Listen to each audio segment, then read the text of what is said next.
Welcome to the Financial Freedom Mastermind Group podcast. Here we're all about breaking free from the 40 to 50-year work grind and accelerating our journey towards financial freedom. Join us every Wednesday at 7 p.m. Eastern as we explore different types of investments that can fast-track your path to financial independence. We serve as a hub for connecting with fellow members during our sessions so you can share successes, ask questions, and keep the momentum going. Good evening, everyone. This is Niyi Adewole, host of the Ekabo Home Financial Freedom Mastermind podcast, and I'm excited to be joining you here on this Wednesday evening. And today was one of the first days in Atlanta for 2024 where it was actually a little bit chillier outside. So I hope that everybody feels that fall season coming in and that you're excited for the holidays. And we're going to kick this open session off as we usually do with our motivational quote and then 3 questions that we answered this week. And so the motivational quote is, never tell someone something you can show them. And this is essentially building on what we talked about last week in actions being more important than words. Your consistency and your habits are going to speak way louder when you walk into a room than what you say. And so even when you look at communication, they say 90+% of communication has nothing to do with the words. It's more the intonation, it's the eye contact, it's how you're connecting with all the people in the room. And so you definitely want to show people more than you tell them. 3 questions that we got this week. One was, should I hire a designer for my Airbnb? In the past, the answer would be maybe, could. It could enhance it a bit more and make yours pop out. But was it necessary in the past? No. Nowadays, at the end of 2024, heading into 2025, absolutely. You definitely want to have a designer put together your B&B so that it can pop off the page, because now there's a lot more people that are doing this. It used to be the wild, wild west where there wasn't as many people doing it. But now that everybody's kind of had their eyes open during the pandemic to this type of investment, it definitely allowed more people to jump in and made it a little less scary to get in, because you may know somebody within your circle, or at least maybe one length outside of your circle that's already doing it that you could talk to. And so nowadays, if you're going to put together a B&B, you should be aiming to make it nicer than those in the neighborhood, and hiring a designer could definitely help with that piece. Another question that we got during this week was, purchased a house hack last year, but recently received a promotion from work and will be moving to another state soon. Should I sell this home or rent it? And the answer to this question is it depends, right?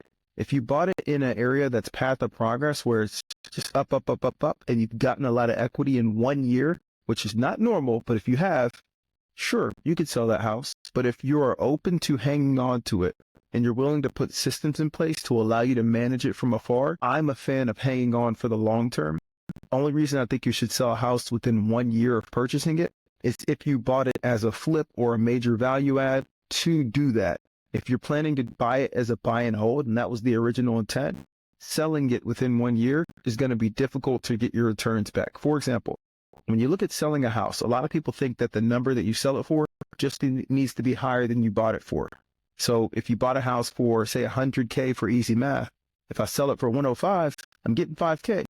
And that is not true, because when you sell a house as the seller, you're paying roughly 10% in closing costs. Not only are you paying 3% and 3% in real estate commissions typically, right? You're paying 6% total for realtor commissions, but you're also paying closing costs that can add up to 3%, and whatever's negotiated from the buyer, right? Which could be some seller credits, things of that nature, that could put you at that 10% mark on average.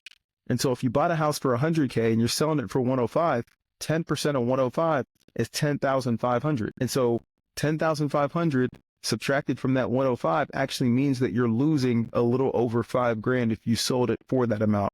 And so it's better to hold it for the long term so you can get the tax benefits, the depreciation benefits, and then have it appreciate enough that you can sell that thing and make a good bank on that.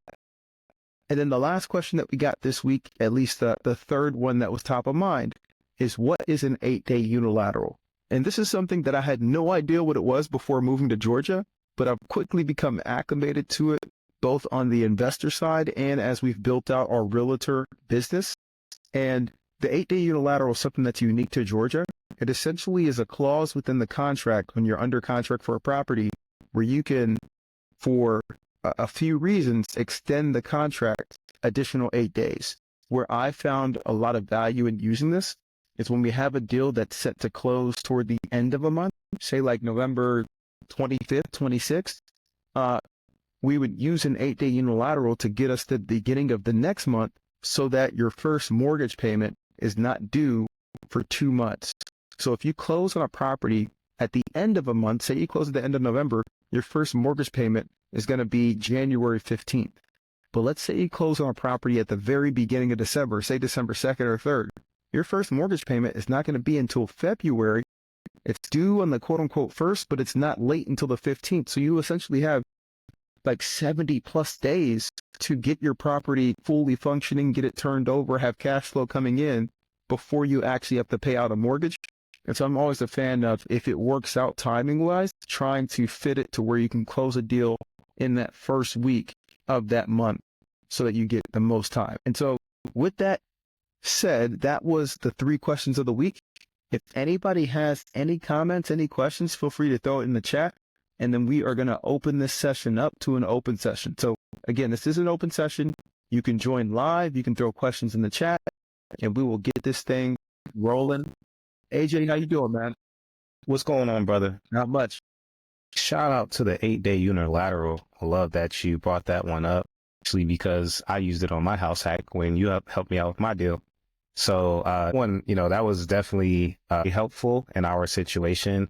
And it was so crazy because I'd never heard of anything like that. But, you brought up that's something that's kind of unique to Georgia in a way. So definitely something that is great to leverage, especially with, depending on when you're closing on your home. So definitely excellent points on that, man. Come on now. And to that point, it threw me off too, because I invested in Louisville for a long time. Then I moved to Boston. And then when I got to Atlanta, when I was reading about this, I'm like, what is this, right? Like, how does this work in practice? And then I actually had to use it for one of my personal deals. I was like, all right, this thing is pretty incredible. So now it's something we keep in our back pocket. Don't tell the other realtors.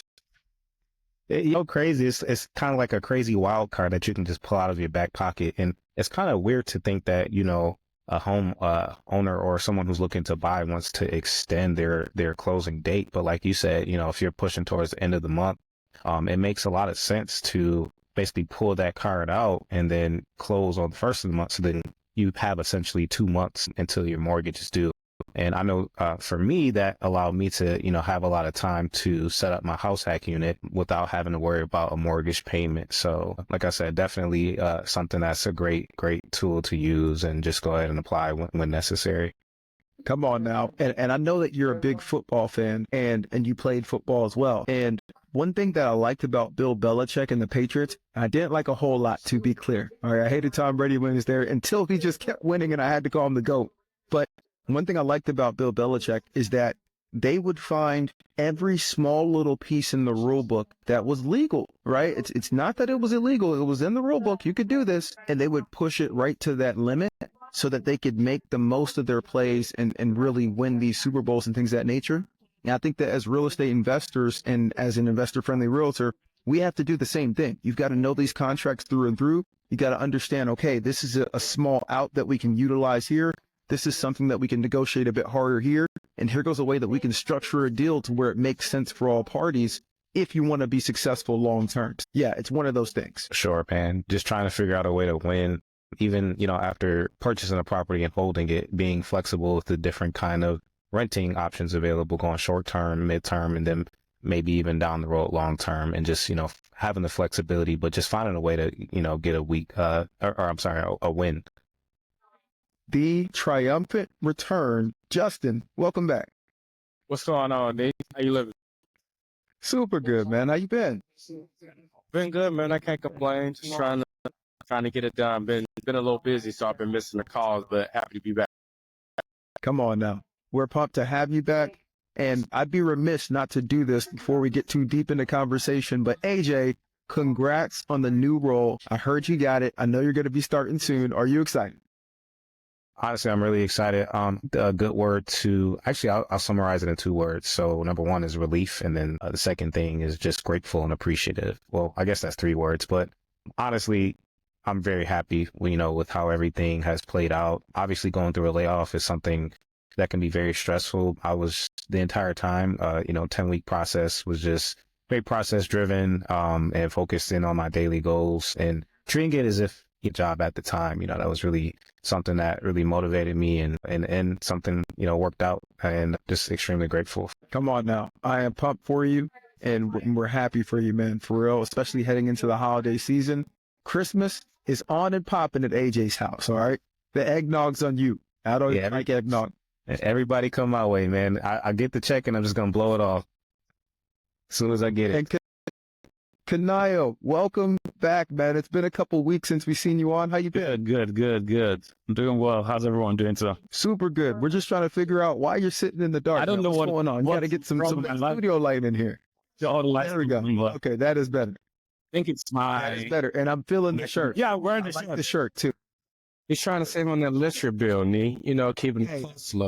No, we can't do that on the Ekabo Home podcast, man. We got to turn them lights up. All right, we got to show people that we can turn lights on. Let me see if this is better. Yes, Kanayo, what's new in your world, man? How's the investing? Man, it's been a rough 3 months, but the way I take life is every time I see like some setbacks, I just start looking for other ways to kind of survive. And it's since September I've been dealing with. I remember telling you about having bed bugs in my main listing. So a lot of things have changed in the last 3 months. I added 3 new properties. 1 I bought, and 2 of my friends don't live here in Atlanta. So managing 4 properties now. I recently also got on Hospitable, like just this week. And the bed bug case, the guest actually left a review on and that's, since then I've not gotten not a single booking. But I've been trying to get past that. I've tried doing a new listing, that didn't work. But today I just deleted my own comments on the person's my response to the person's review, because I think my response would actually be giving more light to that review to see how that works next. So just different things going on, and I'm trying to just get by daily. It's been a rough one. Come on now. The bed bug piece is super tough. We actually had a scare with bed bugs for one guest. And that's one of those things where you definitely don't want it to pop up. We ended up, I don't even know if it was, but we ended up giving them the whole stay back, like no arguments, anything like that, because we didn't want that review. And that's one that you got to take seriously, right? Like you have to send in the professionals, and it's going to take a couple treatments to knock it out, but it's not impossible. After about like 2 weeks of treatments, it should be good and ready to rock. But you mentioned you just got on Hospitable. I thought you've been using it. So you just now, have you been messaging on the app the whole time? Yeah, I have. Actually, I tried it the first time like 3 weeks ago, but it kept on resending, because I already had automated messages on my Airbnb regardless, right? So my guests were getting several messages, and the AI thing wasn't responding humanly enough. So I just canceled everything. But yesterday, I had a meeting with one of their reps like on Tuesday. I think that was yesterday. And after I spoke to her, I just got back on it again. They gave me like a week trial again. So I'm trying to see how that goes. And I think that's what my question was going to be to you, how your experience was the very first few weeks or months. What should my expectation be like with Hospitable? I know they've grown a lot, but I'm just wondering, based on the new developments, what should I expect from Hospitable? I think this is a perfect question for the group that we have on the phone. And we could just go round robin. I'm going to kick it over to AJ first. What are your thoughts with Hospitable, managing with and without it? Yeah, for sure. So I'll be happy to start it off, although I'll be excited to hear from you because you're the Hospitable guy. You're doing great with the direct bookings and everything. So, but anyway, I think I don't know any other way other than starting off with Hospitable. So really, I'm happy with the services that it provides. I do know that Airbnb has added some kind of automatic messaging, as you had already mentioned. But I do believe Hospitable does just have like way more flexibility, has a lot more options, customizations. You can add smart locks so that, it can generate codes for your guests, actually the direct booking, which I'm sure Niyi will also speak to. And then I would also like to speak to just kind of the support system that Hospitable has, right? Meet bi-weekly and have town hall meetings. So every other week at 12 p.m., from 12 p.m. to 1 p.m., basically give consumers of the product, like myself, Nee, and Justin, anybody who wants to join live, to go ahead and do a live Q&A session. And I think that's really important because it, gives us just that comfortability in knowing that any questions or concerns that we may have as users of the platform, we can go ahead and get answers to that. So I've been extremely pleased with the product. A lot of different tools and customizations. So I would definitely say, just starting out, kind of take it easy, but spend some time every day just kind of familiarizing yourself with the space and the different customizations or what have you. But once you kind of really fully integrate your properties with Hospitable, be sure that you're going to be satisfied with the product, because I've been using it ever since I've started, and I don't really have too many complaints. Okay. In terms of occupancy, like how did that improve your occupancy rates? Because I think that's what my major concern is. A lot of these automations you're talking about that Hospitable has, where I've already been doing them in Airbnb for the longest, right? In terms of messaging my guests when they book, a day before, even in the integration with my logs, I have all those things with Airbnb. But my major and my biggest concern is occupancy rates, which is what I'm hoping to see that improves with Hospitable. So for my take on that is utilizing Hospitable, I don't think is going to increase your occupancy rates. I think it's really just the management piece of it, and having peace of mind, just knowing that the systems are properly integrated for your guests to check in, check out, handle different things. But in terms of like occupancy, I think that kind of just goes into your listings performance, having quality pictures, getting those good reviews. I know you're kind of in a tight situation with the bed bug situation. But if you want to increase the occupancy, I will focus on listing optimization, performance, and then also pricing. So I'm not sure, and this may be another side conversation, but if you have pricing optimization tools, one that I use is PriceLab, to basically look at the market data and properly price your property, so you're not going in and manually doing it and updating it every week. Yeah, and another way, especially because you're struggling with a listing that you may feel like isn't getting bookings because of that one issue, I would say try using Airbnb's pricing tool, because they push a lot of those listings to the top. Obviously, you'll lose out on a little bit of earnings for a short period of time. But if you want to just push that listing to the top, you could always switch on their dynamic pricing, because they'll make sure that you're being featured at the top of their algorithm, right? Because they want to push people to the lowest price point so they can make their money off the top. So once you get pushed to the top of the list, even if you have maybe one or two, bad reviews, like, you should be able to still get a couple bookings, because there's still some people out there that are just looking for budget options in order to find somewhere to stay. For sure. And I think that's actually a unique way to combat your bed bug situation, right? I mean, it happened and the review is already there. It doesn't seem like you can kind of get that off unless there's some way that you can, absolutely, by all means. But at the end of the day, it's about, kind of reacting to the situation and then trying to basically find a way forward, right? Because I'm sure you're not just going to quit the business behind one bad review. So maybe offering some deep discounts early on, and maybe you can kind of bury that rough review at the bottom, because that review is probably showing up, like you said, you haven't gotten any bookings recently. And that's likely because people are going onto your listing page, seeing a bed bug review, I'm out of here. You know what I mean? So if you can kind of work on burying it at the bottom, getting more quality reviews by maybe like lowering the price a bit early on, and then you kind of ramp it back up in the future.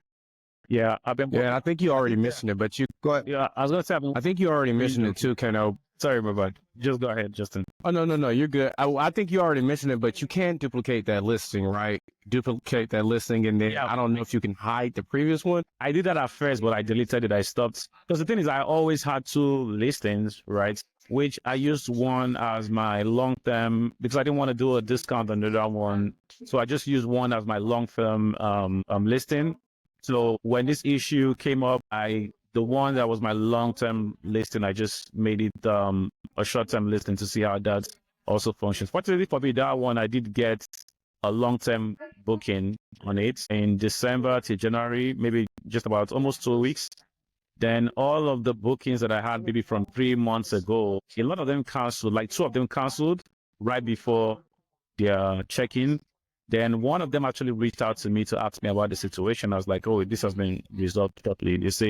They told me that they saw a concerning review, and I was like, sure, that has been treated, and you have nothing to worry about. So in terms of bearing the review, I've been doing that a lot. I've given like really deep discounts to people that I know to sort of book, use it and just leave reviews. So I think right now maybe I've done like 4 or 5 reviews, kind of like push that down, and still working on that. So just continually doing that before the end of the year. But I think I just have like a timeline to make sure that I get this sorted before the end of the year, so that with the new year, new season, just getting ready for the new season. And Kano, just one last question about the bed bugs. Do you have those the zipper mattress protectors? Yeah. Actually, the bed that this happened with, I'd never used beds with fabric for my homes, but this particular bed was one of my beds in my visitors' rooms in Minnesota. So it had fabric on it. So that's the only one that had this issue. But immediately this happened, I went to the house and I took out every furniture in that bedroom, trashed everything and bought new furniture in that room, mattress, and bought I just changed everything and bought like mattress, a bed frame without the fabric. Then I do have all the mattress protector for all my beds and pillowcases too. Yeah, and it's painful, man. Like I've been through that piece. Living in the bed bug capital, Louisville, Kentucky, we've had a couple of units that have had that, and that was terrible to get out. I think you're handling it the right way, but to circle back to some of the things that you asked about hospitable, I think, again, what AJ was saying is spot on. It's there for management, but if you use it in the right way, it's going to ease your mind so much on the managing of these properties and make it easier to onboard more. So you mentioned you're on Airbnb. I don't know, are you on VRBO and Booking.com? Yeah, I'm on VRBO. What about Booking.com? No. I think I've had this discussion with you on Booking, why I can be on Booking for now. True. Yeah. So with that in mind, right, at least you can have a direct site, you can have VRBO, you have Airbnb, and all of it can get managed directly through the hospitable. And then you're also able to do the pricing pieces that AJ was talking about and have that locked through there. But the most important thing, and the reason that I actually joined on there, was to manage the cleaners, right? To make sure that they're going to be able to get those automatic text messages and those automatic, like be able to see the calendar without having to do anything weird with like Google calendars, and know exactly when the cleanings are, know exactly when it's canceled, when it's altered, without any messages coming from us. That's the main piece that I've seen. And then also the fact that you can create that direct site. Because now that you're growing, you got 4 properties. It's like you can have 5, 6, 7, 8. You said what? Yeah. And so you're going to have 5 soon. And so now you're going to be able to leverage all of them and send people to the direct site. Because the cool thing about the direct site, you don't have to worry about bad reviews, right? People actually will give you time to correct an issue.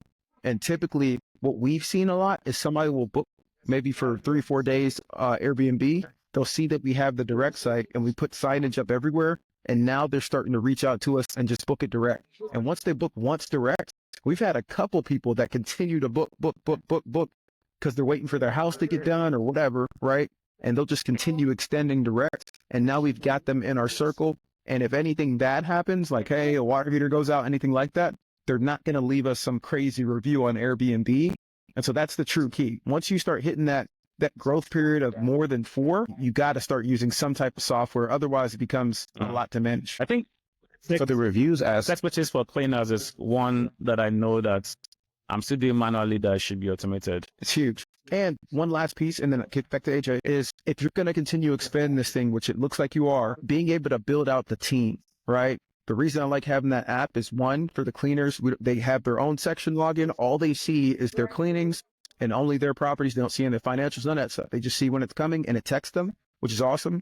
But also I have team members now, like operations managers, maintenance people, VAs that are helping with messaging, and they all work through the same hospitable app, and they have different permissions for what they can see and what they can do. And I'm able to keep track of it through that one location as opposed to trying to make everybody a co-host. So it helps. AJ? I was just going to say, like, I can't believe I even forgot about that benefit. Honestly, there's so many different things to hospitable, and that's actually a really great one that I enjoy is the automatic messaging to the cleaners. And communication, especially with cleaners, are so important, making sure they're on time for checkouts and also for alterations in case, a guest may change whatever the case may be within a request booking. Cleaner is up to date and knows when to show up on time. So that's another added benefit.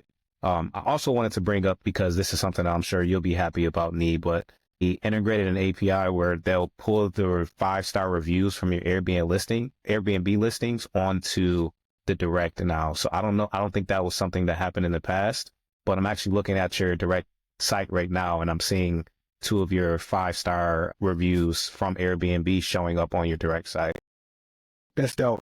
That's dope. And to that point, I was looking at it this morning. I didn't know that that's exactly what was going on, but I did see that. I was like, what the heck? This is cool. It's really I dope. guess It that helps. They had talked about it today. To see was it make like mine. I saw that, like when I did my hospitable sites, I think they all.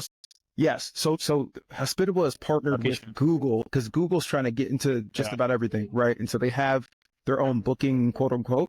And so you have to enable that section though. So if you have a direct site with Hospitable, I didn't have this enabled for half the properties until like 2 weeks ago. So you've got to go into the settings. I forget exactly how, but you've got to check all of them. And once you check all of them, it'll start showing up on Google. And we've gotten 1 booking so far strictly just from Google from when I enabled it, like within the last 2 weeks, where it's like, okay, this person found us through whatever Google's pushing out there from a vacationing standpoint. So yeah, it's solid. Yeah, that's how I'm hoping that it helps with occupancy, in my own opinion, because I think it was after I heard that part of it that I kind of was interested, because in terms of value to me would be closing. I feel like I'm not, my occupancy rate is so low and I'm not making enough from, I should be able to at least make some profit off to pay off my debts, but I'm barely breaking even for all my houses. For the properties, the Price Labs and however you're using that, are you using Price Labs or beyond? I'm not using Price Labs, but I think I'll consider using that also. Yeah, I would say, I think Justin was the one that put me onto it. Justin, what you got to say about the Price Labs, man? Yeah, I mean, I think pricing is going to be the most, I mean, obviously your decor and everything is very important, but I think pricing is going to be the most important thing when it comes to these rentals, man, because that's probably the number one thing where people are looking when they're shopping for somewhere to stay. Like they're putting in that price first. So the more competitive you can be on pricing, the better you're going to be. For instance, I got my occupancy up on my 5-bedroom to about 80%, but that's because Monday through Thursday, I'm dropping the prices down to like the bare minimum. But once I do that, I'm getting 4 or 5 day stays in between the weekend stays, you know? So it's like, even though I'm slashing those prices, you know, I'm getting heads in beds, and something coming in is better than nothing. And over time, it just adds up. Like just last month, between my 2 properties, we did around 11,000. And that was like what we did the highest in the busy season. And we didn't change anything. We just dropped the price. So it's just like being very competitive on the pricing. We were able to drive the occupancy up, and we were getting people that are like coming in for work, like the 5-bedroom. You get 5 guys that are coming in to do a construction project, and they're like, man, we're paying $80 a night, and they're probably getting a per diem, and they're being able to pocket the rest of that on the back end. So that's really intriguing them to stay in a home to where they may only have 2 bathrooms, but they're able to save that money and put it towards some other things that they have to do. And to that point, Justin, that was an awesome area to stop off tonight. And with the money he's making, we're going to have eggnog at AJ's house and dinner at Justin's house. All right. Oh, this Kanayo, is crazy. get you right with Hospitable, and we're going to get the Price Lab situated. And after that, we're going to have dessert at your house, man. But everybody, that is an awesome. Where's your Wednesday. part in this, man? Hey, listen, I'm just here to come and celebrate with you guys. I'll bring the drinks. How's that? Okay. Fair. Guys, I appreciate you joining, and I look forward to seeing you next week, and we'll catch everybody on the next podcast. Okay. Have a good one, everyone. Peace. All right. See you guys. Join us every Wednesday at 7 p.m. Eastern as we explore different types of investments that can fast track your path